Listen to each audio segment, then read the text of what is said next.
legendary British king lost in myth for centuries. Today, we bring his face to life like never before. A story of power, betrayal, and a legacy that changed history forever. You won't believe the man behind the crown. Don't scroll, hit subscribe, and get ready for more legends brought to life. William of Normandy invaded England in 1066 and won the Battle of Hastings, defeating King Harold.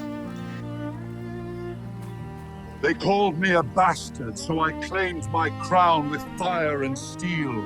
I remade this land. Now every stone screams my name. He became England's first Norman king and completely reshaped the country's ruling class. William introduced the feudal system and ordered the Domesday Book, a record of every land and owner. His rule was harsh but effective, bringing order to a divided land. He forever changed England's language, laws, and royal bloodline. Robert the Bruce led Scotland's fight for independence against England. Crowned king in 1306, he spent years battling both English armies and rival Scots.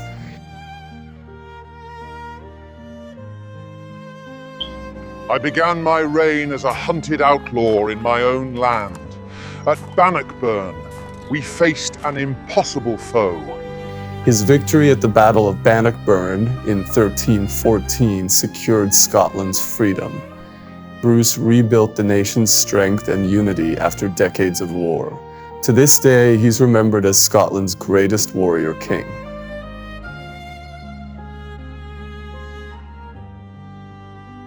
Richard III seized the throne after the mysterious disappearance of his young nephews. His short 2-year reign was filled with suspicion and fear. I took the crown to save the realm from chaos.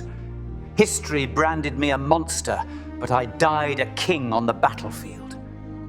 He was defeated and killed at the Battle of Bosworth, ending the Wars of the Roses. His death marked the rise of the Tudor dynasty. Centuries later, his remains were found beneath a parking lot, closing one of England's strangest royal mysteries.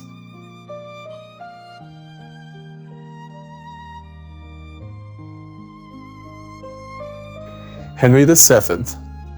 Henry VII founded the Tudor dynasty after defeating Richard III at Bosworth Field. I took a crown from a battlefield to end a 30-year war. They wanted a warrior, I gave them an accountant. My dynasty was built on gold. He restored order to a country torn apart by civil war. Through careful politics and strategic marriages, he strengthened royal authority and wealth. Henry avoided wars and focused on rebuilding England's economy. His cautious, practical rule set the stage for a century of Tudor power.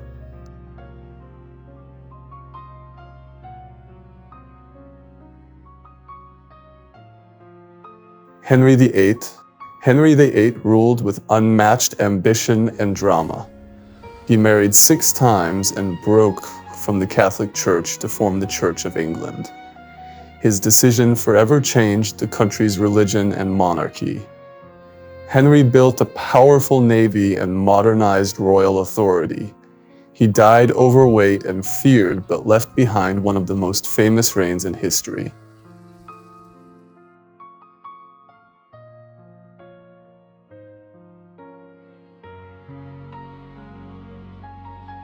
Henry V was one of England's greatest warrior kings. His stunning victory at the Battle of Ecgberht made him a legend. My starving army faced impossible odds at Agincourt. I promised them greater honor for fewer men. We left that field as legends. He united his nobles and inspired his troops with courage and faith. For a time, he brought both England and much of France under one crown.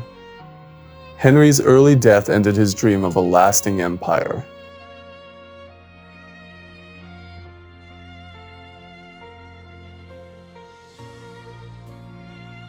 Harold II was the last Anglo-Saxon king of England. I destroyed one invading army, then marched south to meet another.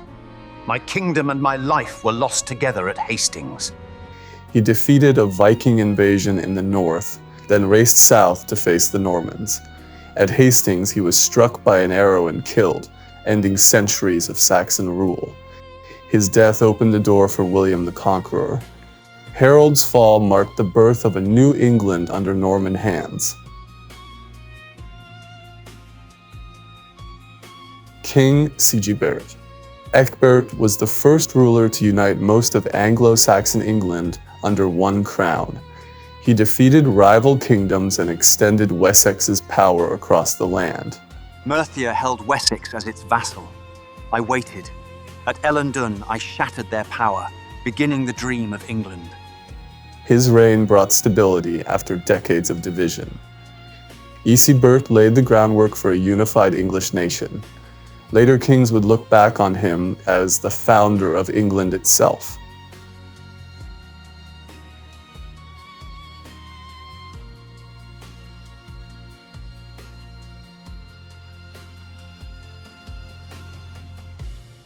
Edward III turned England into a major European power. He began the 100 Years' War against France and claimed the French crown. My claim on France ignited a war.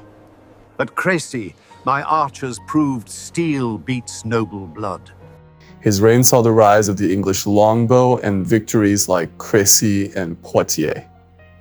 Edward also strengthened Parliament and the idea of national identity.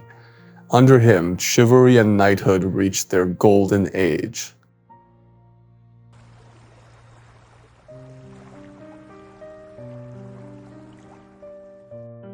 Richard I was famed for his courage and skill in battle.